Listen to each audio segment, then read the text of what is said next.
Não é que lá está fácil também, hein? Ali está sob grave ameaça, mas no momento, quer dizer, aí você vê a solidez da estrutura que aqueles Exato. caras lá da Filadélfia montaram, né?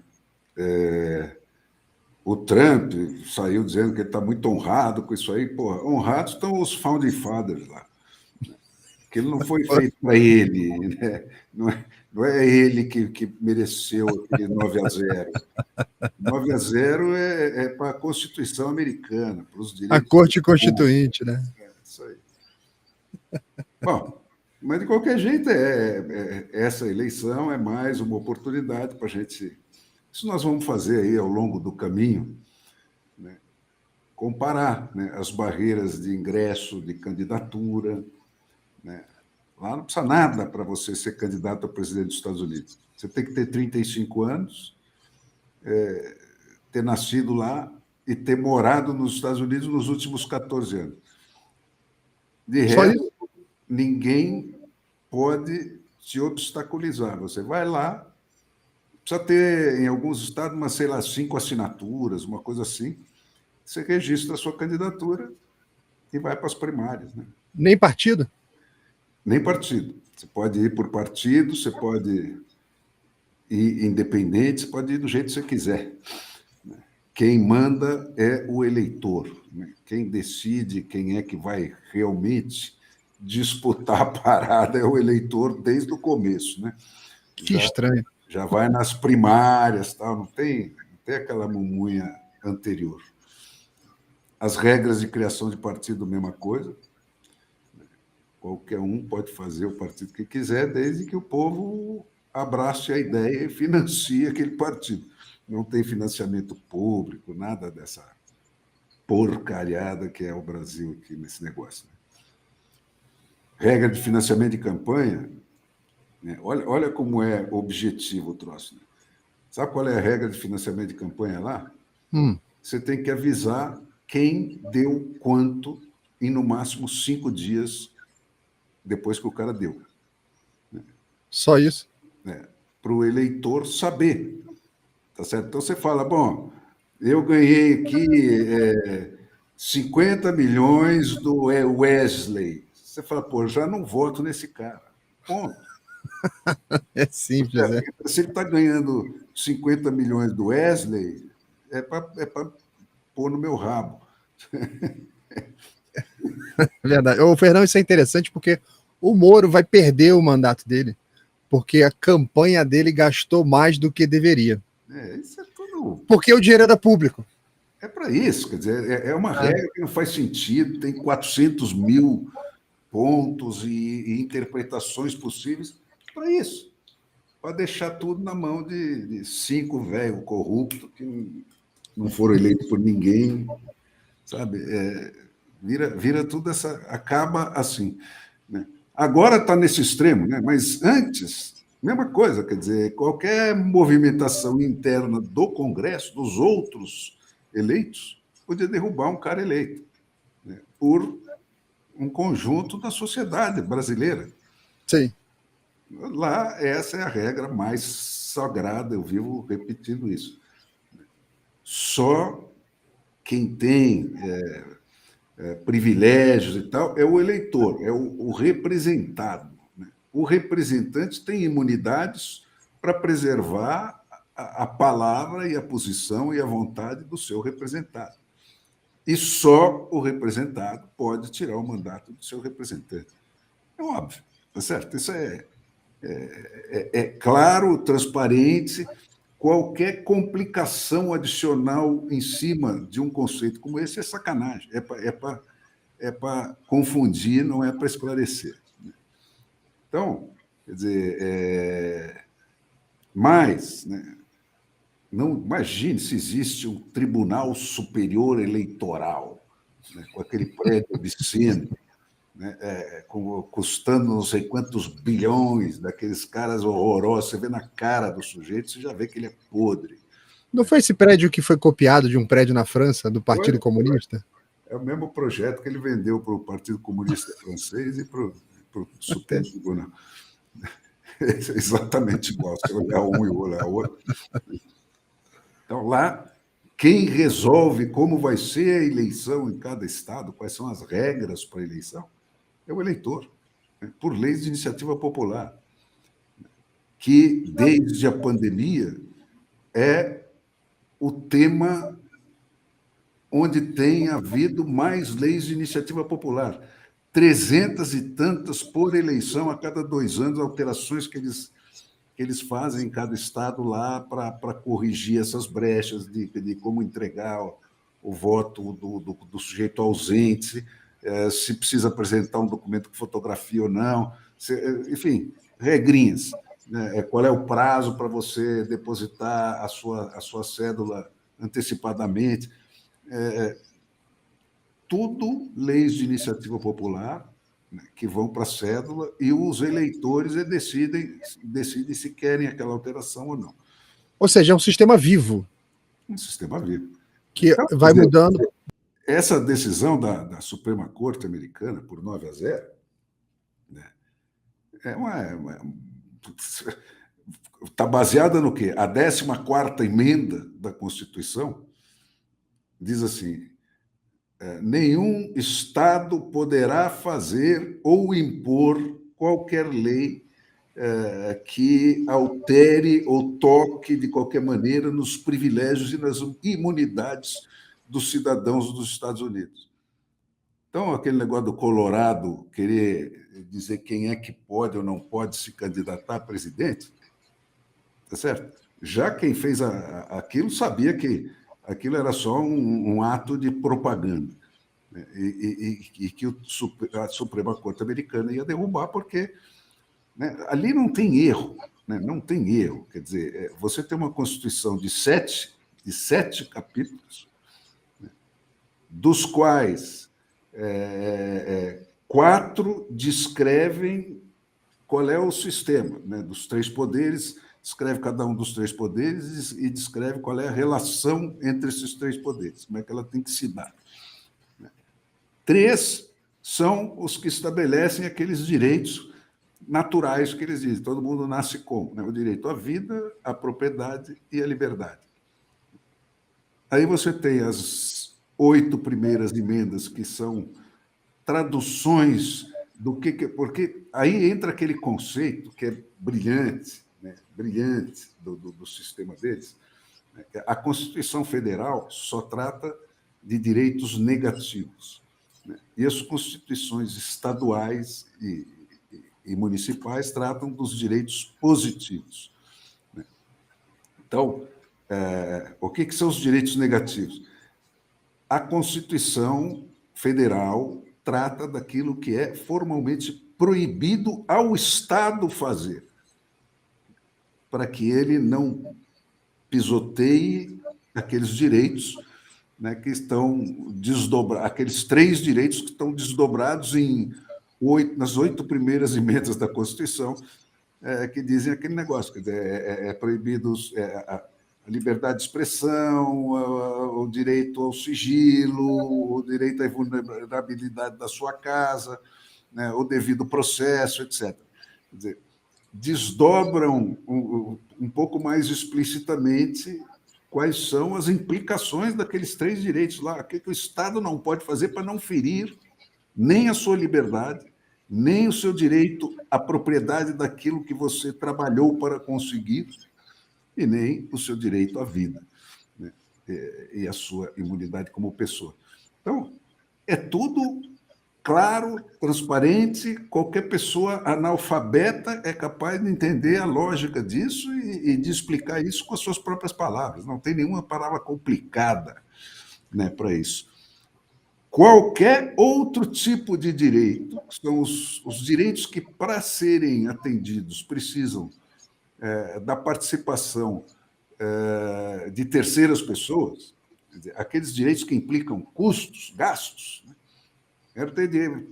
Quero dar o direito a todo mundo ter uma moradia de padrão X, né? Uma educação de padrão Y, um seguro-saúde de padrão N. Tudo isso implica em que alguém vai ter que pagar por isso para que os beneficiados tenham isso. Então, isso tem que ser formulado, né? O valor implicado tem que ser calculado, e isso vai para quem vai pagar a conta dizer se topa ou não topa. Outro critério absolutamente transparente, claro, óbvio, qualquer débil mental compreende isso. Então,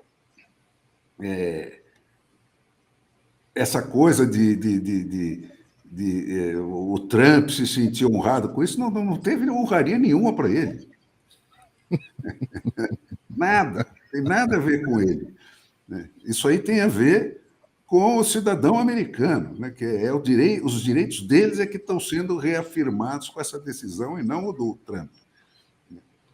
Então, e agora também, daqui para frente, essa questão se o Trump participou ou não de uma rebelião, cara, fica irrelevante, né, porque ele, como candidato ao presidente, passa a ter imunidades, e se for presidente, mais imunidades ainda. Então, bom, isso só para, né, a gente entrar no assunto. E foi, Fernão, super simples a decisão da Constituição, né, da Corte Constitucional, como tem que ser. Claro, Estados, não levou 10 minutos. Né? Vocês não têm autoridade para determinar se alguém vai fazer parte da célula eleitoral. Claro. Não precisou de uma sentença de 800 páginas lida por cada um daquelas luminosidades, lá, em uma língua que ninguém entende. Tudo aqui é o absurdo instalado. Bom, aí você teve esse negócio da superterça, né, que é um momento importante, porque são 15 estados que fazem ao mesmo tempo as suas primárias, né, e nesses 15 estão alguns dos mais importantes swing states, como eles chamam, né? Porque lá tem 40 estados que são dos 50, que votam sempre ou para um partido ou para o outro. Né? Isso não se altera há anos e a menos que haja uma grande novidade, não vai se alterar. E tem 10 que podem alterar, e desses alguns são mais... vivem por uma margem menor que os outros.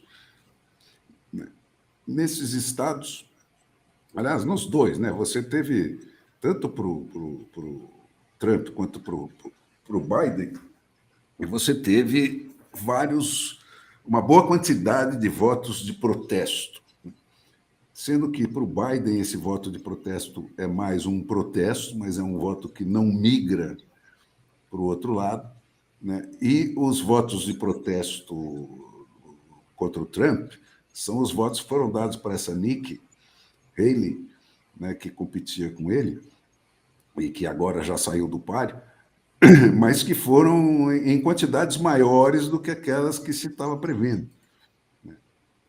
E isso, para os republicanos, não é só um voto de protesto, isso é aquela camada das pessoas que não querem, são republicanas, comungam aquelas crenças conservadoras, etc., mas preferiam ter outro candidato, né? Não ter que votar de novo no Trump. Então, no Texas, eles foram 19% dos votos para essa Nikki. Né? Na Carolina do Norte, 22%. Na Virgínia, 33%. E uma parte desses votos pode migrar para o Biden, né? E isso pode alterar a decisão do colégio eleitoral desses estados, não do Texas, mas da Carolina do Norte, da Virgínia, pode chegar a alterar. Então, quer dizer, o que você vê? Qual é a conclusão disso? Que você tem uma demanda por uma alternativa, né? Tanto ao Trump, entre os republicanos, né, quanto ao Biden, entre os democratas.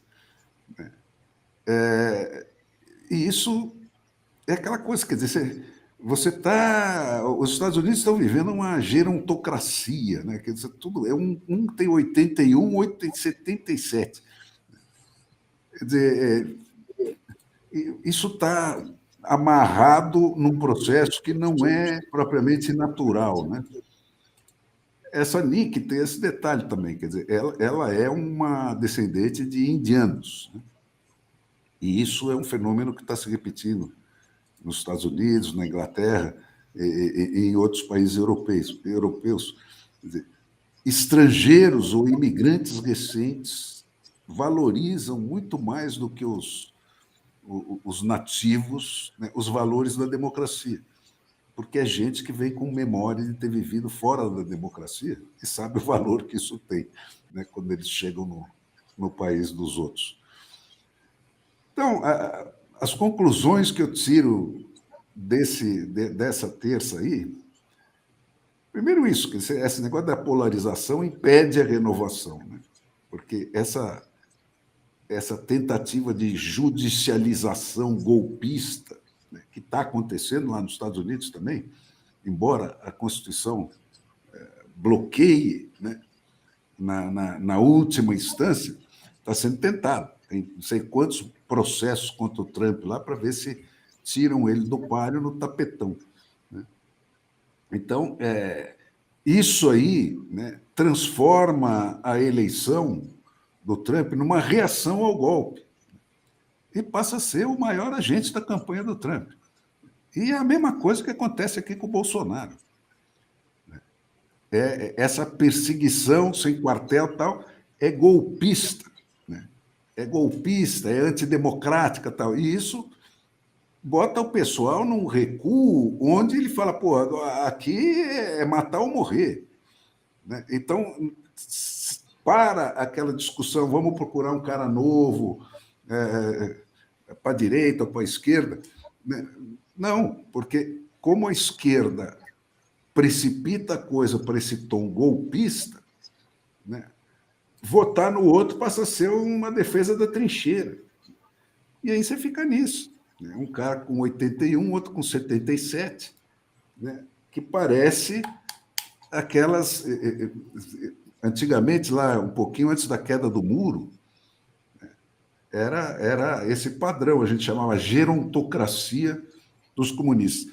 Porque você olhava tanto na China quanto na União Soviética, era um monte de velhotes caquéticos, né? Quando aparecia aquelas cerimônias do governo, tá, parecia um bando de... uma fotografia de um asilo. Tem sempre uma ambulância perto, né? E os Estados Unidos estão ficando parecido com isso, né? E aí isso fica na minha cabeça. Eu digo, pô, esses processos de gerontocracia, que não são naturais, né, antecedem grandes viradas, como aconteceu na União Soviética e na China. Então, o que eu vejo nessa polarização dos americanos, né? Você tem, de um lado, os Estados Unidos da democracia direta, os Estados Unidos raiz, né, esses que votam em tudo, nos estados, nos municípios, etc. E, do outro lado, você tem esse problema geracional que eu já identifiquei aqui, né, do homem sem circunstância, né, dessa geração que nasceu olhando para uma realidade artificial das telinhas, né, e vivendo cada vez menos no mundo real, né? E isso é que explica por que chapou no mundo inteiro, né, você tem o mesmo padrão, as pessoas falando as mesmas coisas, né, e a exceção está onde? Aonde que isso é menos agudo? Na Europa, né? E por que na Europa? Porque na Europa o sujeito... Primeiro, a cultura lá é mais consistente, vamos dizer assim, né? De modo geral. Mas o europeu tem a sua própria história como paisagem, né? Ele vive dentro daqueles presépios que são aquelas cidades americanas, aquelas cidades europeias, né, onde em cada esquina você sabe o que aconteceu ao longo de 10 séculos, né, naquele local. Então, esse cara é o cara que o Ortega y Gasset dizia, né, eu sou eu e minhas circunstâncias. Quer dizer, isso está em mim, né? Essa cultura faz parte do que eu sou, determina, de certa maneira, o que eu sou e delimita o que eu sou. E esse pessoal desenraizado, onde é que ele está? Nos Estados Unidos, principalmente nas megacidades, né, que perderam o contato com a natureza. E quais são os outros Estados Unidos?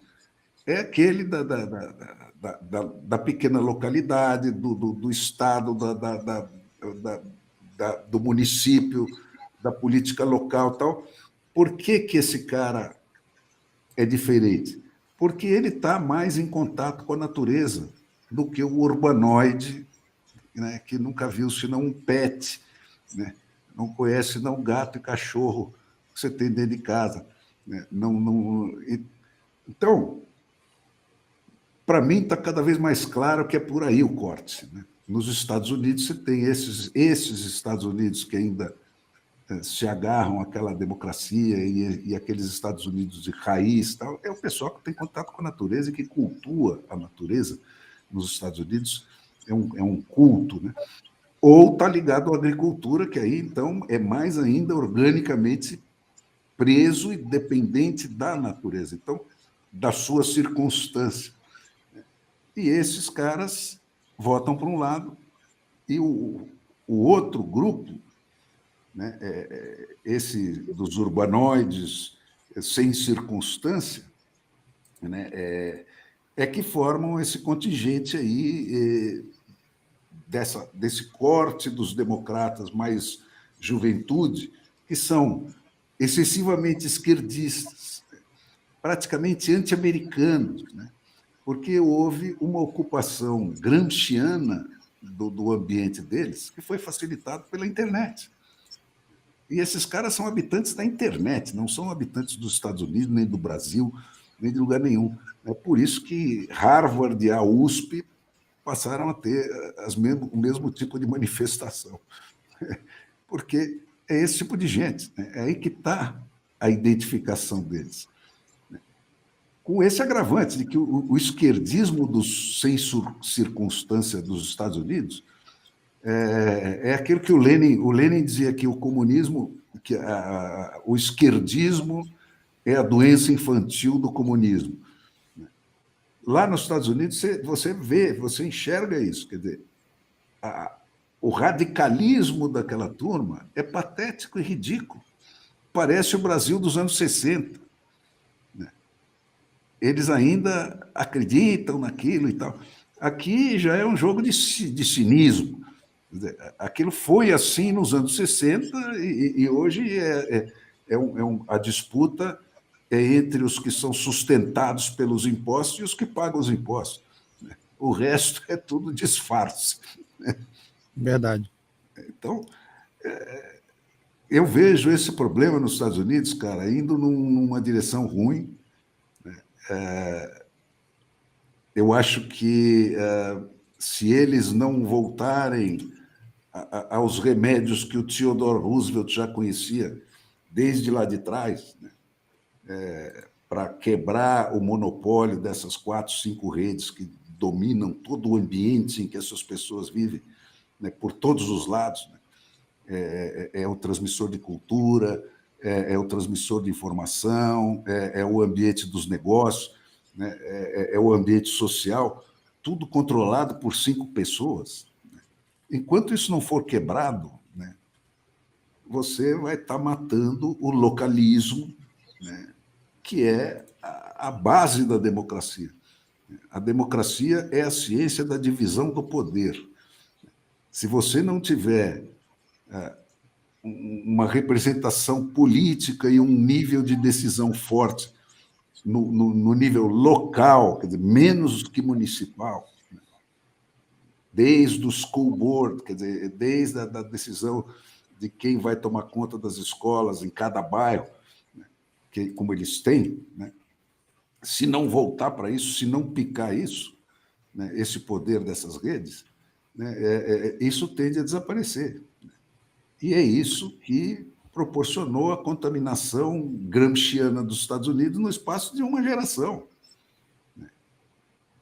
Porque agora é isso, o cara vive dentro da internet, não tem sua circunstância.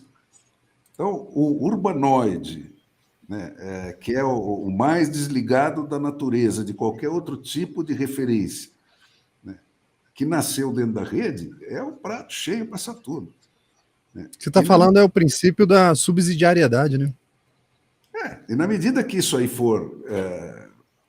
agora você está com a primeira geração, vamos dizer assim, que chegou no nível do ambiente de trabalho e está ocupando os postos principais da sociedade, né, que vem dessa ausência de circunstância. Mas convivem com outra geração velha que ainda tem memória do quadro anterior. Mas na medida que isso for sendo substituído geracionalmente, a democracia americana ficará num risco cada vez maior.